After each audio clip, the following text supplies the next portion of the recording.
O inferno é apenas um reflexo do próprio espírito humano. O que carregamos dentro de nós é o que encontraremos após a morte. Helena Petrovna Blavatsky. Desde os primórdios da humanidade, o conceito de inferno tem assombrado a psique humana. Para muitas tradições religiosas, ele é um lugar de tormento eterno, onde os pecadores são lançados após a morte para pagar por seus erros. No entanto, o que a teosofia e os ensinamentos esotéricos revelam sobre essa ideia? Será que o inferno é um local físico, um estado de consciência ou algo completamente diferente do que nos ensinaram? A palavra inferno deriva do latim infernus, que significa os mundos inferiores. Contudo, o que poucos sabem é que, nas tradições antigas, esses mundos inferiores não representavam um local de punição, mas sim uma dimensão oculta da existência. No Egito Antigo, por exemplo, havia o Duat, uma região do além onde a alma passava por provações e aprendizados antes de alcançar a iluminação. Já na tradição hindu, o Naraka é visto não como um local de castigo eterno, mas como um plano temporário de purificação espiritual. Não há punição eterna, apenas a necessidade da alma de aprender através da experiência. Allan Kardec. Com o passar dos séculos, as religiões dogmáticas transformaram o conceito de inferno em uma ferramenta de medo e submissão. O cristianismo medieval, por exemplo, reforçou a ideia de que aqueles que não seguissem os dogmas da Igreja seriam condenados ao sofrimento eterno.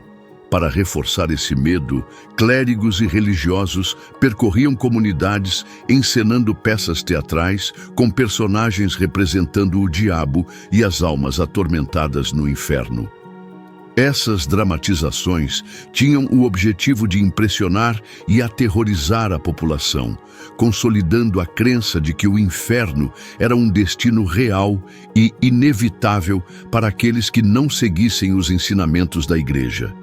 Essa concepção, no entanto, diverge completamente das visões mais antigas e das filosofias esotéricas que tratam o inferno como um estado transitório e simbólico.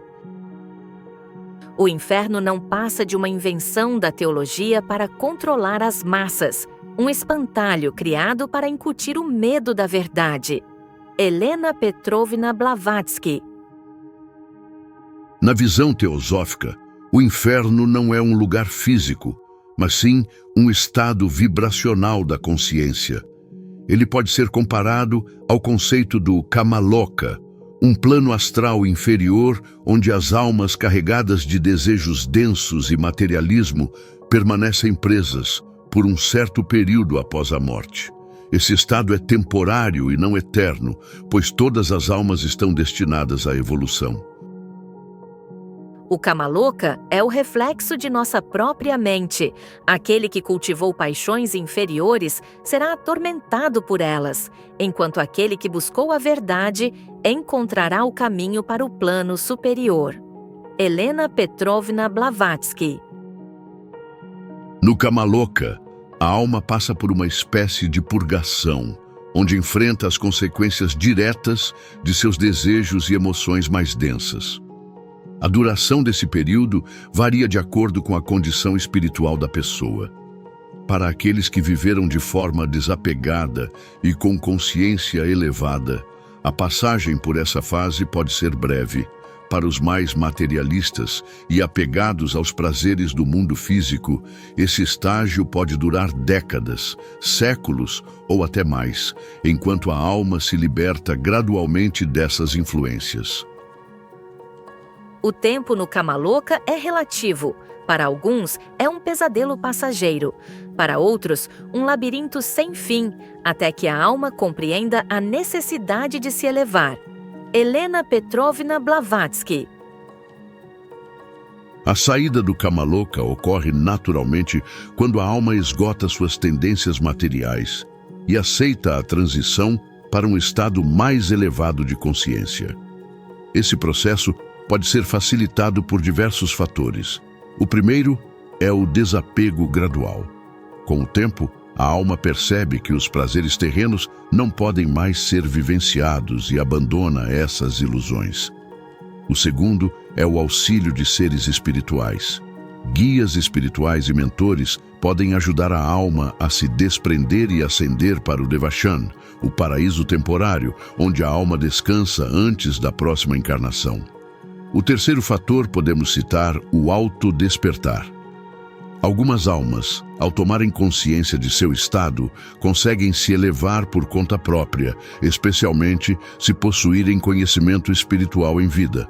Após a libertação do Kamaloka, a alma segue para o Devachan, um estado de bem-aventurança onde experimenta as consequências positivas de suas boas ações. Esse céu temporário é um período de descanso e aprendizado antes de uma nova reencarnação.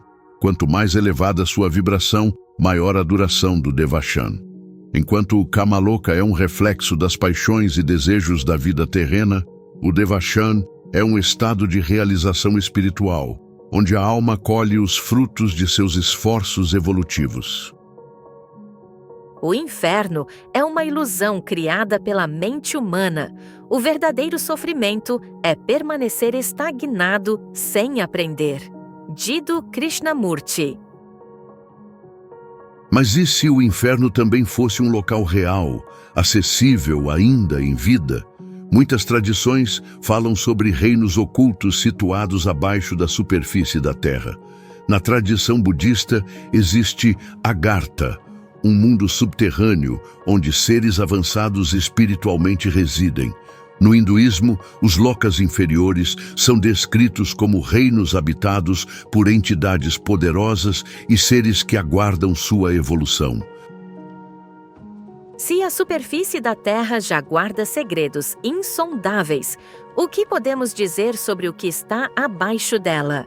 Rudolf Steiner.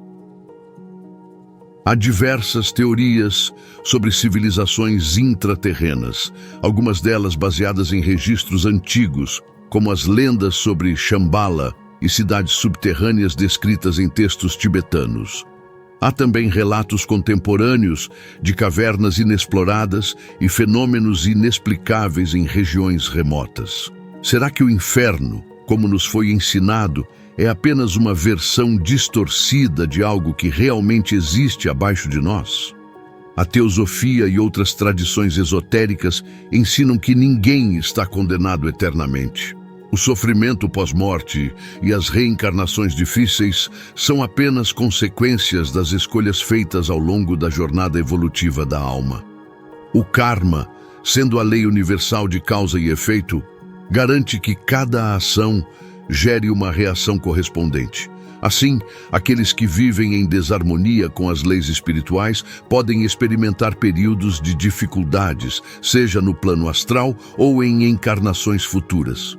Conclusão: o que realmente é o inferno? O inferno não é um destino final, mas sim uma experiência transitória. Ele pode ser um estado mental, uma vibração densa da alma ou até mesmo uma dimensão oculta, acessível apenas a quem se sintoniza com essa energia. Ao invés de temê-lo, devemos compreendê-lo e usar esse conhecimento para elevar nossa própria consciência. Se este conteúdo fez sentido para você, deixe seu comentário e compartilhe suas ideias. Será que o inferno existe? Ou será apenas uma criação das nossas mentes? O mistério continua. Se inscreva no canal para mais revelações sobre os segredos ocultos da ciência e sabedoria.